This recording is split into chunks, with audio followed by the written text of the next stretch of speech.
Hi, Suman. Hello. Hi, Suman. Hi, can you hear me?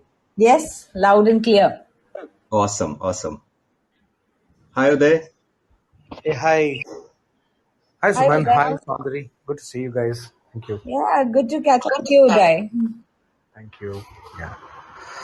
Yeah, for the benefit of some of you who don't know, I'm happy to have with us today Saundari Mukherjee. She had joined me earlier for an interesting episode on taking ownership. Saundari, thanks for joining. No, pleasure as always to be chatting with you, Suman. Awesome. So let's get started. So today we're going to talk about letting go, right? A topic which I'm passionate about. And speaking to Saundari, I realize so is she. So let's start with an interesting framework that Professor Vijay Govindarajan calls the three-box solution, and he wrote an excellent book on it. So what he's essentially saying is that it's about balancing three boxes. And what are those three boxes? At a very simple level, it's about managing the present, creating the future, and forgetting the past. So that's an interesting one, the last one, right? I think the first two itself is very challenging. It's almost like they're two different animals. Managing the present is about exploit. Creating the future is about explore, right? So one is going down the beaten path versus one is going into an unknown, less traveled road. And often they can be pulling at each other, right? For instance, the more successful you are, the more you want to exploit and the less you want to explore. And we've seen many examples of companies doing that. Even tougher is when one is at the expense of the other, right? Because it can cannibalize. And we have a lot of examples also. I mean, closer to home, if you look at what happened with TCS, years back, they had a very profitable call center business, but they decided to stop it because it wasn't strategic to customers, right? It was hurting their image. Toyota, if you remember, when they first came in quite a few years back, they had a model called the Qualis, right, and which was doing phenomenally well. But they stopped the Qualis and introduced the Innova, because Qualis had become popular as a taxi and it was hurting Toyota's image, right? So there's a clear trade-off. So these two itself is very tough, and what makes it even tougher is that third box, what he calls of letting go, and I think that holds the key to any change in an organization, right? So let's take an example. Let's say today employee well-being, right, is very much in the news, right? Every company is talking about it. Thanks to the pandemic, employees are overloaded, and now you're asking them to join another session on well-being, right? No wonder it only increases stress, not reduce it. Every company has got this mantra called less is more, right? You're reducing headcount, but what are you going to reduce? What are you going to do, or what are you doing about reducing workload? So on a lighter note, the other day I cleaned out my shoe cabinet. I threw out 3 pairs. It made me happy because now I have room to get 3 new shoes. I'm really excited. So Saundari, what are your views on this? Even if not literally, are you metaphorically throwing away your old shoes to make room for new ones? No, absolutely. And like, I'm just smiling. It's a podcast, so you can't see me, but I'm just smiling because some of the things on the letting go, on the shoe rack piece, and also connecting. I mean, I've been Marie Kondoing my cabinets for the longest time. This is what is going to spark joy for me. But I was also thinking about, an interesting thing that happened with a friend of mine. Let's call her Jaya. She was visiting her friend Suma in Goa, and as it tends to happen in Goa, the friend like decided to fry a fish for her. And what Jaya noticed was that this friend had folded the tail of the fish or onto the fish itself as she was frying the fish, which was a very funny way of frying fish. And so she asked her, Suma, why are you doing this? I mean, why are you folding the tail? Why aren't you frying the fish flat? And Suma said, no, I've always done it like this. My mother has told me, my mother used to do it, and she's told me to do it. But the fact that Jaya asked her that question got the thought triggering on Suma, and Suma called her mom and asked her, Mom, why do you fry the fish like this? Everybody else seems to be doing it differently.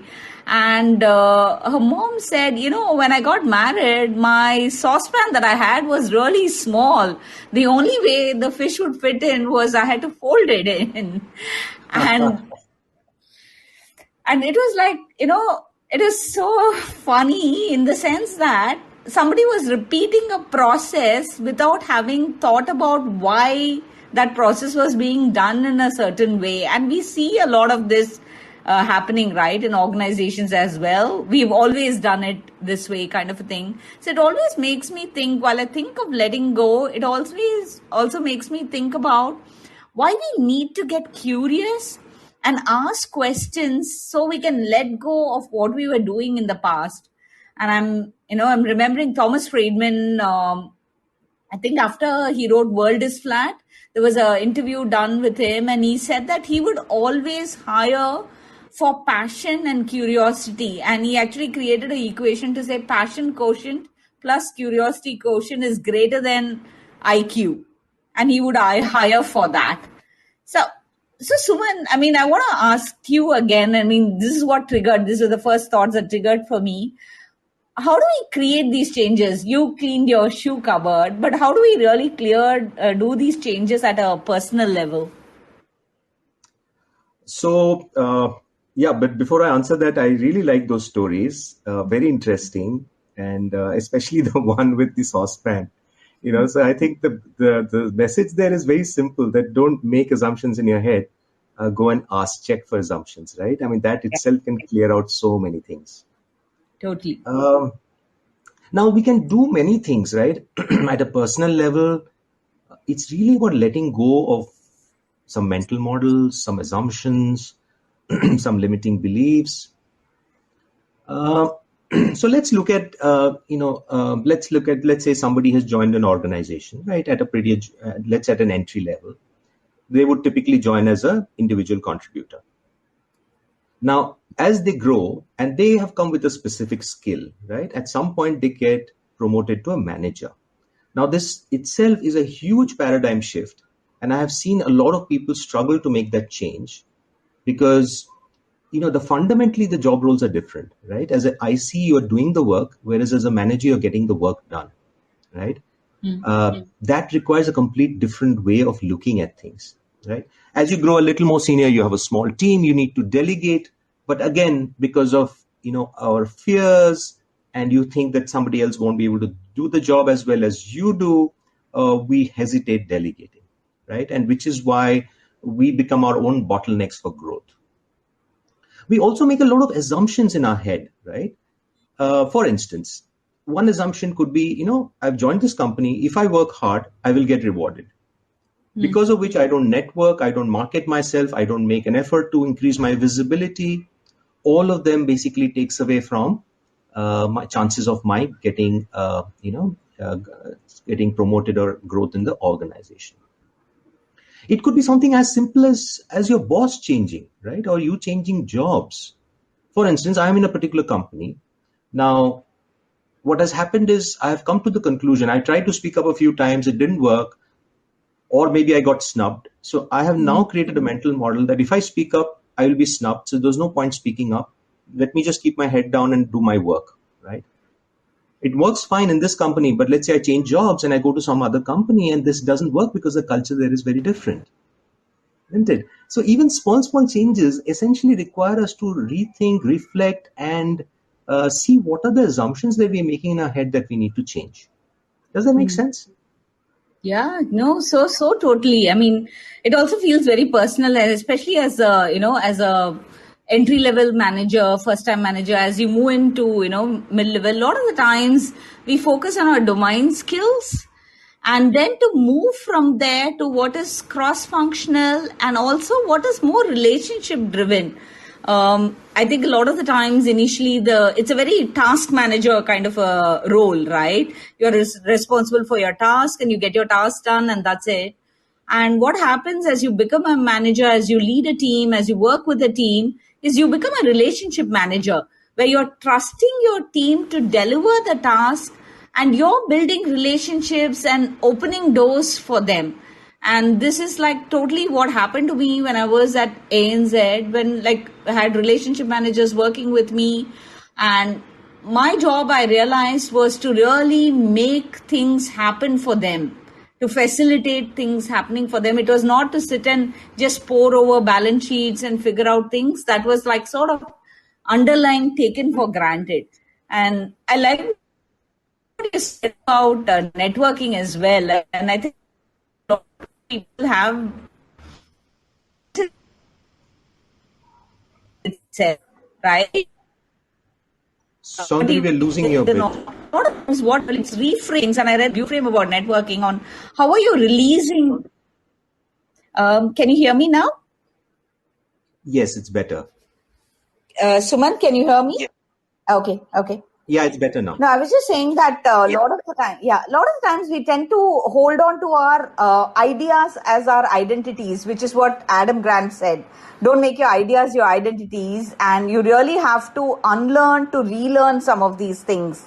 So when you were talking about networking, I was just thinking about, how do you release what is genuine in you so that the world benefits from it, rather than saying that I need to network. This is a chore that I need to do. It's really going in with a more open mind. This is more, of course, at a junior level. How do you think it pans out at when you move up in the organization or when you're at a slightly more senior level, Suman? Yeah, let me just also kind of quickly comment on what you just mentioned. It's very interesting. You mentioned this relationship manager, and I think you were looking at your bank, you were going back to your banking days, where in banking they have a person called a relationship manager, right? But I think what is very interesting is in any industry, you may not be called a relationship manager, but at some point you stop becoming a task manager and you need to become a relationship manager. And it doesn't matter where you are, right? And I think that's again a huge shift in the mental model, right? There was a great article by Thomas Steele where he talks exactly of this, where he says a great manager doesn't look at managing as a series of tasks, but leading as but leadership is about human interactions, right? So I really like that relationship manager thing. I think it doesn't matter. You don't. Your title doesn't have to be relationship manager, but a time will come when you start looking at your job more as managing relationships than managing tasks, and I think that's going to be a game changer. Yeah. Great discussion, great points, both Soundari and Suman. It's a very nice topic, isn't it? It's one of those things that all of us want to do. Let it go. Yeah. And I just wanted to kind of talk about one element of Let It Go. I think the axis on which all of us will have to shift if you have to do this is this whole aspect of embracing vulnerability, right? I mean, that is the very, very important thing of letting go. Yeah. And I'm reminded of this excellent journey that this very famous character that all of us know would have had. So the Snow Princess was somewhere a tale which Chaucer had written way back in 1880s and 1860s. And it was like one of those stories which where the Snow Princess is a villain. She's cursed. She's the one who kind of lives in this isolated castle. She's seen as this character. And it's a great story that Chaucer has done. And Walt Disney fell in love with that story. It has actually been a story that was supposed to come out with Walt Disney films way back in the early 1920s. But the biggest challenge Walt Disney team and everyone in the entire production had a challenge is that, hey, how can you have a character in it's a fabulous movie, but how do you really make an animation character which everyone is going to love? Because Snow Princess in the original movie or as per the original script was a villain. She was this person who was completely witchy and everyone hated her. And if you go back and read Disney's stories on it, team after team, decade after decade, they've had multiple reruns of the script and they've really slogged out, right? I mean, at least 8 to 10 times they would come to the point and say, hey, how do we really make this character a lot more friendlier? And they used to stop the project. It moves to Pixar, and there is this great story about this Pixar guy, I forget his name, Lafette, the person who's the creative head of Pixar, and they again under Steve Jobs' guidance, they actually take up this project. And somewhere around 1988, they finally start working around this project, right? And even then, they're still struggling. And then there is this moment when there is a composer and his wife, again forget their name, they're walking in the park and they're supposed to write the song for it, and they're saying, hey, what would a person who is absolutely hated by someone and but still wants to change and still wants to make a difference and connect with everyone, what would she actually do? And and then the lady says, the lady composer says that, hey, I think the word that she would say is that let it go. She would want to let it go. And that's the moment when the famous composer stands on the table right at the park and belts out those famous words of that famous song that all of us know, which becomes an icon called Let It Go. And the Snow Princess, which is the movie, completely gets rewritten because suddenly Elsa, the character whom we are talking about now, has to now become the Snow Princess who's actually let it go, let her shame go, let her vulnerability show. And so the entire Pixar team had to rewrite the script of what was about Elsa. And then the whole script gets rewritten frame by frame because of that one song. And we all know how Frozen becomes such a massive, massive Disney success story, right?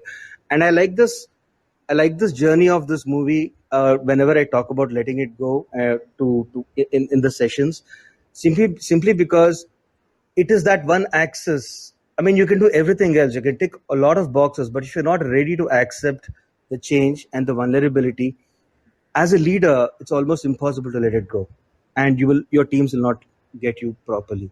So I think Elsa is a great example. Super, super, Uday. Thanks so much for sharing that. I mean, the story of Elsa, because the whole thing is about letting go, so it's very apt for what we are discussing here. Brilliant. Sondri, coming back to a question again, quickly looking at the time, we have 3 minutes left. Let me also quickly respond or give my thoughts on the previous point. And, and end of the day, being vulnerable is difficult, letting go is difficult because we feel we lose control, right? And nobody likes to lose control, right? Now, and I talked of delegation, it's the same thing. The moment you delegate, you kind of lose control. You still hold the accountability, but control is to somebody else. And this is a question I often pose in my workshop, saying that, hey, but isn't it about control, right? And I want people to think through it. And I think that's again a mental shift, right? Because leadership is not really about control. It is more about responsibility, right? And it doesn't mean that you have to do the job yourself, but your job is to get it done, right? So that thought came to my mind. So I thought I'll just say that. Saundari, any views on that before Yeah. jump I into think the other part? Yeah, I think on the leadership piece, I think it's going to be a conversation continued. But one of the things that I really picked on, this is a conversation that Shiv Kumar was having at this Art of Management, the book that he has brought out now last. He was releasing the book at Madras Management Association last evening. And one of the things that he mentioned is about how he manages it looks as if he has 48 hours in a day. And one of the things that he does is consciously avoiding the distractions. So literally saying no to things so you can say yes to things that you want to do. So he says things like he doesn't binge watch Netflix and things like that. And each of us have to pick up what it is for us. But there is a cognitive overload. We have fixed number of hours in the day for everybody, so our brain also has a delete button. So we have to keep pruning so that we keep creating room for new thoughts, new information, new ideas. And I think that is where it is even more powerful about not just letting go, but also saying no to various things so that we can say yes to other things. Absolutely. Are you able to hear me? Sorry, I think I got lost in between. Yeah, I can hear you, Suman. Okay. No, I completely agree. And I think that's really like the third box, which is only we prioritize and we are able to be very clear on what we need to focus on, which also means we need to say no to a whole bunch of things that we can start making that change, right? Awesome. So I think it's been a great conversation. I see only a few seconds left for this, and maybe what we'll do is pick it up in the next session, and we'll talk a little bit about from an organizational standpoint. Does that Thank you make so much. sense? This is Yeah. awesome. Yeah, sounds good. And thanks for all the comments on the chat. I'm just